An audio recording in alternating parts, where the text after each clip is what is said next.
Hey everybody, Brian King here. I just got off the phone with a client who has ADHD, and I was able to give them some insight that I know that I had to share with the rest of you. It's around the topic of the tendency of being highly self-critical whenever you make a mistake. Now, this is something human beings do.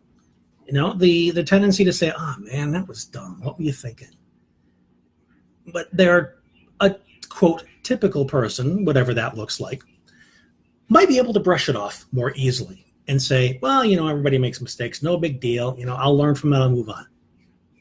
That's easier and a more resilient way to approach a mistake if your main idea of yourself or your main self-concept is that I'm generally a competent person. I make few mistakes. I do a lot of good. When I take action, I make things happen. That is not the typical experience for somebody with ADHD. Because of our executive functions, our difficulty with memorizing, time management, organization, prioritizing, we tend to experience making mistakes as the norm, not the exception. So when we make something happen, something good happens for once, we might look at it with surprise and say, holy cow, where'd that come from? That was an accident. It's nothing I did. It's pure luck that happened, which can kind of lead to us poo-pooing our successes. Because in our opinion, they happen so rarely, they're hardly worth celebrating because you think of it as a fluke. Whereas a typical person that doesn't have these challenges is used to successes, used to being effective, taking action and things happening. So the mistake is easier to kind of let it roll off their back. Make sense? That comparison, that's important for you to understand at the outset here. So when somebody with ADHD makes a mistake, in fact, let me throw something else in here. There's a term called imposter syndrome. This idea that you want to be accepted in a certain realm. Let's say you want to be accepted amongst your peers. You want to appear to be one of them, which means you don't want to lead with all the mistakes that you make. You want to lead with seeming to have it all together, having a good sense of humor, whatever it is you think is, hey there, Annie, whatever you think it means to be accepted or one of them. If you are a lawyer, if you are starting a job at McDonald's, whatever it is across the board, you want to appear as though you're one of them.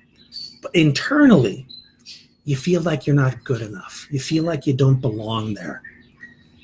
And when you put this imposter out there, this idea that you're one of them, one of your greatest fears, if not the greatest fear, is that you're going to be found out as the inferior person you believe yourself to be. That imposter will be revealed. That's imposter syndrome, okay? And people with ADHD walk around feeling like imposters all the time. They feel like big screw-ups, but they don't want that to be pointed out to them.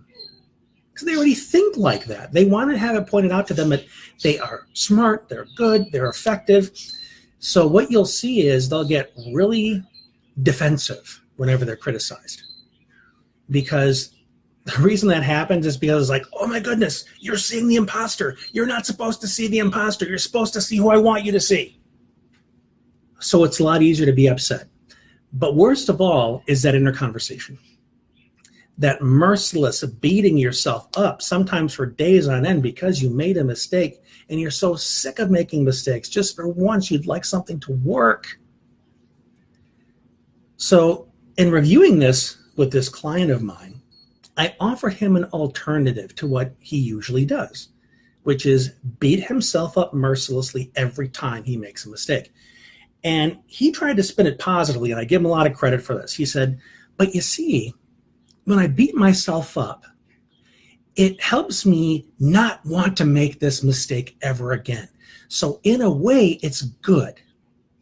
And I said to him, yes, it has that positive benefit in the moment, but in general, it erodes your self-esteem. It continues to sabotage your self-worth. So this is not a strategy that we want to continue to use. And this is the alternative I offered him. I said, I want you to start throwing in one word the next time you make a mistake. Instead of looking at it and saying, man, I'm stupid. I can't believe I did this. I said, I want you to step back, look at the mistake you made, and just say, fascinating. And we agreed that what came up for him when he said that was a sense of wonder, curiosity, like, aha. And I asked him, you ever get excited when you learn something new? When you make a discovery? He's like, oh yeah, all the time. It's so great. I said, do you also make a point of wanting to remember those things? The thing you had excitement over, the new knowledge that you don't want to lose. He says, oh yeah, if I really love something, I think it's exciting, I want to make sure I don't forget it. I said, see, you don't have to beat the snot out of yourself to remember something for the next time. You see the importance of that? If you look at something with a sense of wonder, with fascination, you can remember it for the next time so that you can repeat it, as opposed to in a negative situation where you want to make sure that you don't repeat it. When we focus on the things we don't want to do, we're likely to do it. Oh, I don't want to trip. I hope I don't trip. I better watch where I'm walking. Boom, you trip. Because that's what you're focusing on, what you don't want to happen.